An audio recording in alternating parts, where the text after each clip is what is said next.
Bum bum bum bum bum bum bum bum bum bum bum bum. The Peter Report Me Show. Bum bum bum bum bum bum bum. Alright, once again, please show your support to my channel by falsely reporting my video to YouTube. So I looked at how one reports a video. There are several categories you can use. You can say that the video promotes self-harm. You could say that it impersonates somebody. You could say misleading medical information, among other things, right? Just choose something that you think would be fitting. Here's the goal. I want YouTube to be swamped with so many false reports of my videos because it forces people to actually look at it, right? Some employees over at Google will have to, or contractors over at Google probably would have to look at it.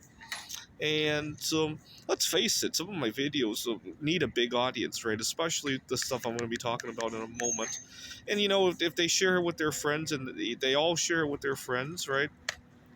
Or it could just be a meme, right? Oh, this guy's being reported again, right? So I'm shooting for that. And besides, I'm pretty upset about a couple of videos that got taken down this past week. I want to elaborate. See, I have very unpopular ideas, and sometimes it rubs people wrong.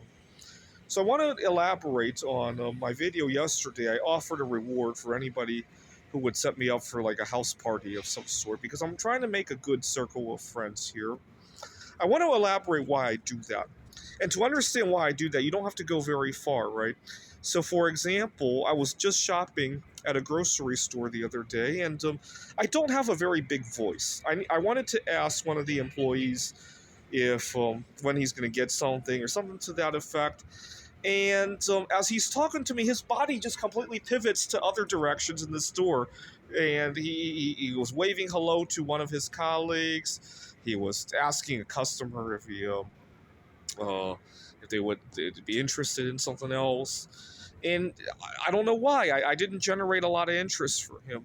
And that's a big problem of me. I'm not a very big speaker, right? So, for example, one of the reasons I asked for somebody to invite me to a party is that if I try to go to a meetup group, everybody's eyes and ears pivot other directions. It has become. We need to make a movie. I need to sell my story to Hollywood about that because that's everywhere I go. It's not just one or two or three parties. People tell me, "Oh, just try another group." Yeah, like how old do you think I am? Have I not thought about that? And it's very frustrating when people tell me advice that I've already done a million times to no effect. Now, if I jump over that and somebody sets me up on like a blind date or something, and I get over that situation where I have to draw people's eyes, I tend not to do so badly. So you may remember last year the theme was, or last couple of months, the theme was I was offering rewards for people to set me up on blind dates. Now, unfortunately, it rubs a lot of people wrong. I teach at a community college, and I used to get along with this group of students, but they got wind of my saga, and one of them is just mercilessly making fun of me, and I think he really spread some word about me to the rest of the group. But that's all right. But here's the thing: I was offering rewards. First of all, I got put on. How many blind dates did I get put on from the rewards? I think 7. But I got 9 other dates for myself. Why? Because when I had something to stand on in order to go after the dating scene, right? And the other thing that I noticed is that the 7 blind dates that I got put on, did they all go somewhere? No, of course not. None of them ended up in a disaster, though. And I just need somebody to take me over the hump, right? Just like with the situation with the house party and all that. And but my student at the that I knew, he said that he shouldn't have to offer a reward to do that. You know what? I find that when I offer a reward, people suddenly remember a lot more people that they didn't remember if I just simply asked somebody to do it pro bono, right? But people suddenly remember that they had other cousins or friends of friends. Or I was going to a trivia event, and the host of that event suddenly remembered that they had a friend of a friend at a book club, right? And they brought her back into the book club as well, which is beautiful, right? Because she had forgotten about the club too, right? It's one of those things that, and